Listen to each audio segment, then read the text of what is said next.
Hi hello welcome to post 360. నేను మీ మురళీరాపల్లి.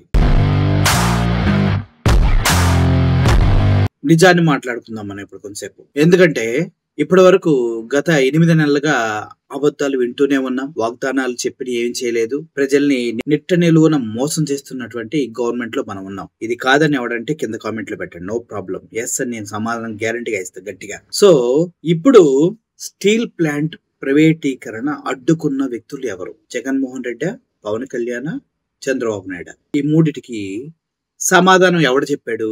సమాధానం మనకి ఎవడు చెప్పాడంటే, ఎవరైతే union minister of heavy industries of government Kumaraswamy, HD Kumaraswamy ఒక వీడియోలో క్లియర్ గా చెప్పడం జరిగింది.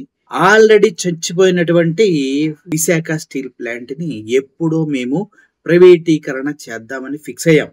దానికోసం అన్ని రెడీ చేశాం. కానీ జగన్మోహన్ రెడ్డి గారు ఒక బిల్ పాస్ చేశారు అసెంబ్లీలో. దీన్ని మేము వ్యతిరేకిస్తున్నామని దానికి ఆమోదం దొరికింది. అప్పుడు మేము వెనక్కి తగ్గవలసి వచ్చింది అంటూ ఆయన మాట్లాడినటువంటి మాటలు నేను మీకు వినిపిస్తాను, ఒకసారి చూడండి.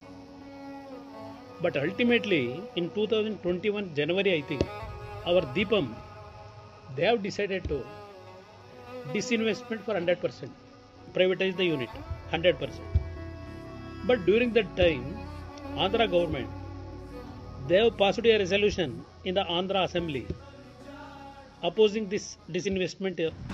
చూసారు కదా, అంత క్లియర్ గా హెచ్డి రామస్వామి చెప్తున్నారు, జగన్ అడ్డుపడకపోతే ఈ స్టీల్ ప్లాంట్ ని ఎప్పుడో ప్రైవేటీకరణ చేసే వాళ్ళమని.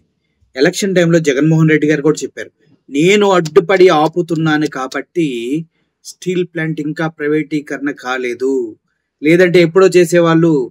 ఇప్పుడు నన్ను కాదని మీరు వేరే వాళ్ళకి ఓట్లు వేస్తే వాళ్ళు అమ్మేస్తారని చెప్పారు. అదే ఇప్పుడు జరుగుతుంది. బడ్జెట్ ఇచ్చినట్టు ఇచ్చి రెన్యువేట్ చేస్తున్నామని, కొత్తగా టెక్నాలజీని మోడరేట్ చేస్తున్నామనేసి టెక్నాలజీ పార్ట్నర్స్ గా జపాన్ వాళ్ళని తీసుకొచ్చి కూర్చోబెట్టి ఆ ఏదైతే అక్కడ ఇన్స్టాలేషన్ చేస్తా అన్నారో టెక్నాలజీ రిలేటెడ్ ఎక్విప్మెంట్, అదంతా జపాన్ టెక్నాలజీ ఎక్విప్మెంట్ తీసుకొచ్చి జపాన్ వాళ్ళని బోర్డు మెంబర్స్ చేసి టోటల్ గా ఏదైతే స్టీల్ ప్లాంట్ ఉందో దాన్ని ప్రైవేటీకరణ తడిగుడ్డతో గొంతులు కోసినట్టుగా చేయబోతూ ఉన్నారు. మీరు అర్థం చేసుకుంటే జగన్మోహన్ రెడ్డి గారు ఉంటేనే మళ్ళీ స్టీల్ ప్లాంట్ ప్రైవేటీకరణ జరిగే అవకాశాలు లేవు. లేదంటే కంపల్సరీగా దాన్ని ప్రైవేటీకరణ చేసేస్తారు, మనందరినీ మోసం చేసేస్తారు. ఆంధ్రుల హక్కు, విశాఖ ఉక్కు అన్న నినాదం కాలగమనంలో కలిసిపోవాల్సిందే. ఒకవేళ నిజంగా మీరు ఆంధ్రాలో పుట్టుంటే ఆంధ్రుల హక్కులు, మన పూర్వీకులు చేసిన త్యాగ ఫలాల ప్రతిఫలమే విశాఖ ఉక్కు ఫ్యాక్టరీ. దాన్ని కాపాడుకునే రెస్పాన్సిబిలిటీ ప్రతి ఒక్క ఆంధ్రప్రదేశ్ పౌరుడి పైన ఉంది. మీరు ఆలోచించండి, ముక్త కంఠంతో గర్జించండి, ప్రభుత్వాలకి మీ సత్తా ఏంటో చూపించండి. Thank you for watching this video. I'm Murali signing off. Thank you so much.